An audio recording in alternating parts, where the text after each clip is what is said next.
Hello, and welcome to Mirror to America. Today, we're going to talk about a movie that, for many of us, defines a certain kind of youthful rebellion and carefree spirit, Ferris Bueller's Day Off. For years, it's been a quintessential comfort watch, a celebration of ditching school, outsmarting adults, and living life to the absolute fullest. But what happens when you watch it again, decades later, with a fresh set of eyes, perhaps with your own kids by your side? That's exactly what happened to a Reddit user, a 53-year-old father who sat down last weekend with his 9 and 10-year-olds to revisit the iconic tale of Ferris, Cameron, and Sloane's grand adventure through Chicago. And what he found, much to his own surprise, wasn't quite the unadulterated joyride he remembered. He starts his post by acknowledging the indelible lines, the ones etched into our collective memory. Life moves pretty fast. If you don't stop and look around once in a while, you could miss it. Or the endlessly repeated despairing roll call, "Bueller, Bueller, Bueller." His kids, he noted, laughed a lot. And he did too at first. But as the film unfolded, a subtle discomfort began to creep in, slowly but surely eclipsing the nostalgic glow. He found himself, by the end, siding not with the charismatic, rule-breaking hero, but with Ferris's perpetually exasperated sister, Jeannie. Her frustration, once played for laughs, now resonated deeply. Why, he mused, does he get away with all this when she never could? This question, simple yet profound, unlocks a different perspective on the film. Because when you strip away the rose-tinted glasses of nostalgia, a new portrait of Ferris Bueller begins to emerge. Not the charming rogue, but perhaps something a little less flattering. Let's consider Ferris through this new lens. Our Reddit friend describes him as a rich, privileged white boy who punches down. And it's hard to argue with that assessment. Think about it. From the very beginning, Ferris operates from a position of immense security and confidence, largely unearned. He's not rebelling against oppression. He's simply bending the world to his will for his own amusement. He tricks and takes advantage of nearly everyone he encounters. The beleaguered school administrators, particularly the obsessive Dean Rooney, become the relentless targets of his elaborate schemes.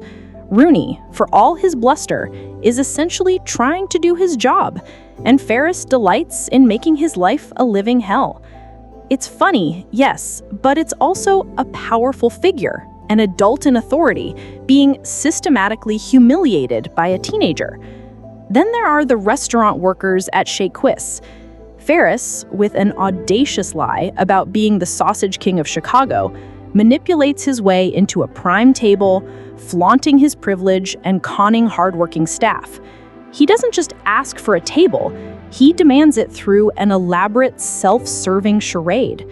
Even the younger kids at school become props in his performance, coerced into participating in his charade to fool his parents.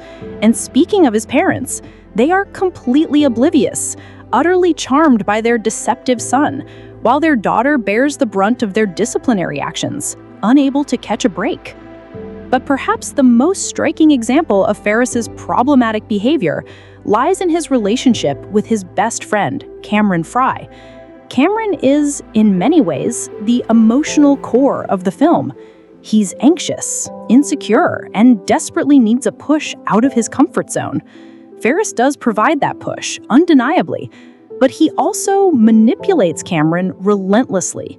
He coerces him into taking his father's prized Ferrari, knowing full well the devastating consequences if anything goes wrong.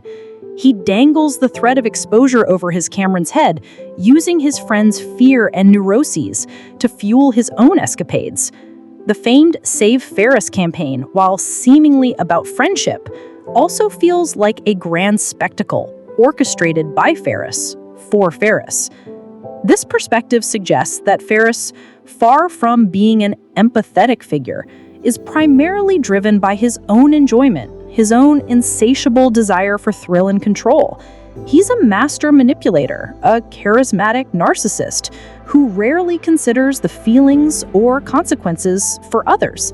His world revolves around him, and everyone else is merely a supporting character in his grand performance.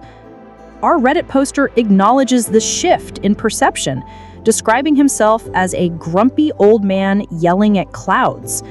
But is he really? Or is he simply experiencing a natural evolution in how we view characters and narratives as societal values change? He makes a crucial point. I don't think Ferris Bueller could be the hero today that he was in the Reagan 80s. This observation is key.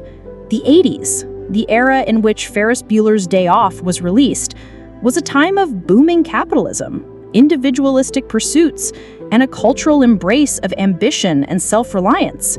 Greed is good, as another iconic 80s character famously declared, encapsulated a certain zeitgeist. In this context, a character like Ferris, who effortlessly navigates the system, bends it to his will, and seems to operate above consequences, could easily be seen as aspirational, even heroic. He embodied a certain wish fulfillment, the desire to break free, to have it all, and to do it with undeniable style. But today, our collective consciousness has shifted.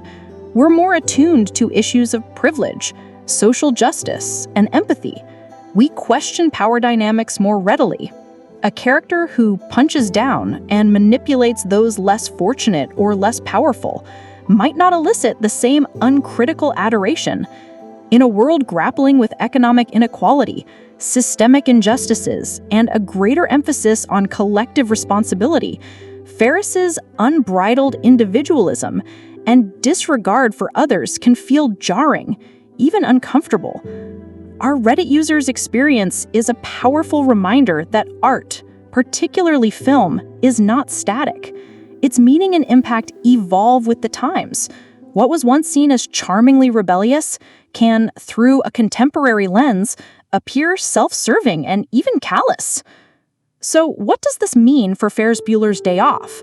Does it diminish its legacy? Not necessarily.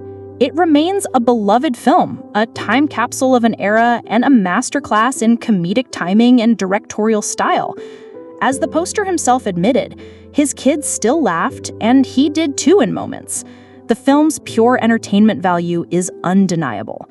But perhaps, instead of just a carefree romp, it now serves as a fascinating case study in how our values shape our interpretations.